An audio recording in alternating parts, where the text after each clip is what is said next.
नमस्कार दोस्तों, मैं अपने चैनल KL इंस्पायर वीडियो में आपका स्वागत करता हूं। दोस्तों, आज का वीडियो बहुत ही इंस्पायरिंग है। इससे पहले कि आप मेरी कहानी में खो जाएं, हमारे चैनल को सब्सक्राइब कर लीजिए।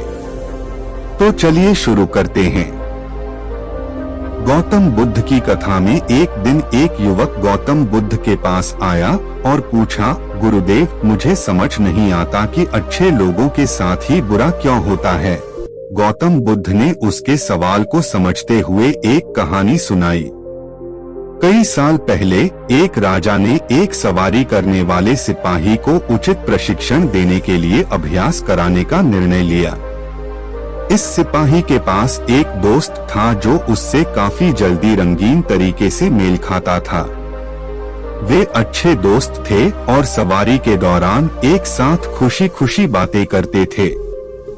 अभ्यास के दौरान राजा ने एक दिन सिपाही को गाड़ी के साथ सवारी करने के लिए उपयुक्त बनाने का आदेश दिया। सिपाही के दोस्त ने बड़े खुशी के साथ इस खबर को सुना और उसे बधाई दी। हालांकि बधाई के बदले में उसने यह कहा कि उसे एक बार गाड़ी का चालक बनने का मौका मिले तो वह अपने दोस्त को गड्ढे में धकेल देगा। दिन बीतते गए और एक दिन वाकई ही उस दिन का मौका आया। सिपाही को राजा ने गाड़ी के पास बुलाया और उसे गाड़ी का चालक बनाने के लिए तैयार किया। सिपाही ने अपने दोस्त को ध्यान से देखा और उसे गड्ढे में धकेलने का सोचा। वह बुरी नियत से अपने दोस्त को छेड़ने के लिए तैयार था। सवारी शुरू हुई और सिपाही गाड़ी चलाने लगा।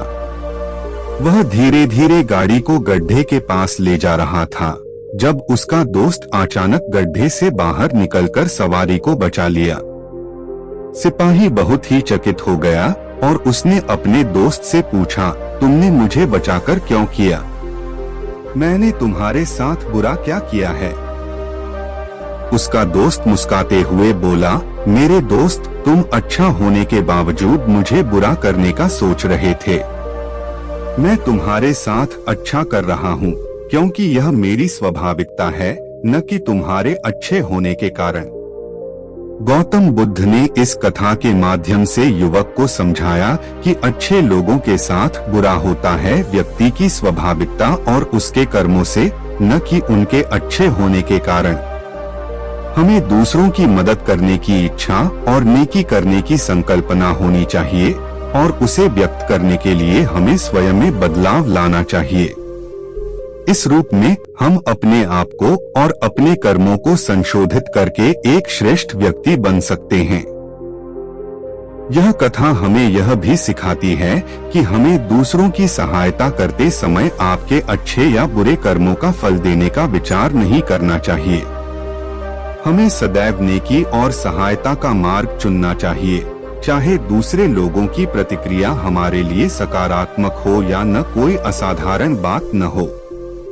गौतम बुद्ध की यह कथा दर्शाती है कि हमें अपनी मनोदशा में स्थिर रहना चाहिए और दूसरों के साथ नेकी और सहायता का मार्ग चुनना चाहिए, चाहे हमें उनके प्रतिक्रियाओं के बारे में जो कुछ भी हो विचार करने का संकेत मिले। इस कथा से स्पष्ट होता है कि अच्छे और बुरे कर्मों का प्रभाव हमारे आपसी संबंधों पर पड़ता है। यदि हम दूसरों के साथ बुराई का चयन करते हैं या उन्हें ठेस पहुंचाते हैं, तो उनके साथी लोग भी हमें उसी तरह का व्यवहार कर सकते हैं।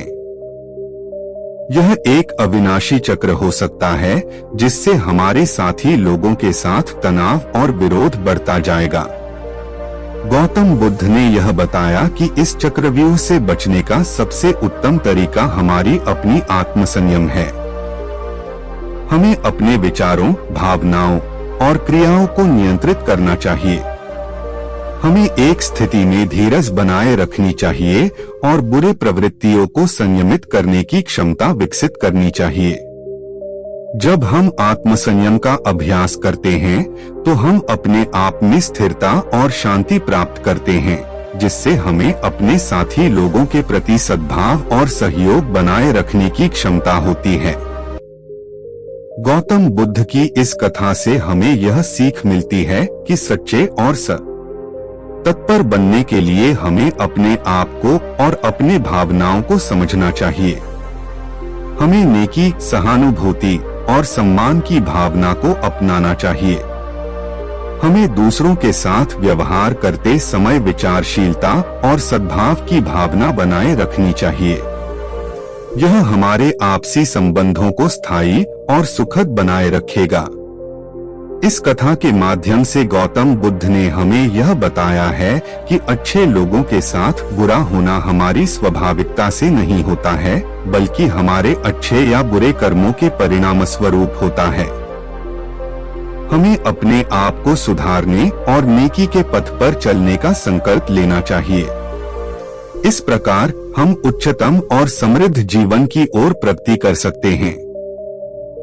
दोस्तों, आशा करता हूं कि इस वीडियो से आप लोगों को बहुत कुछ सीखने को मिला होगा। ऐसे ही वीडियो पाने के लिए और अपनी जीवन बदलने के लिए हमारे चैनल को सब्सक्राइब जरूर कर लीजिएगा। मिलते हैं अगले वीडियो में, तब तक के लिए धन्यवाद।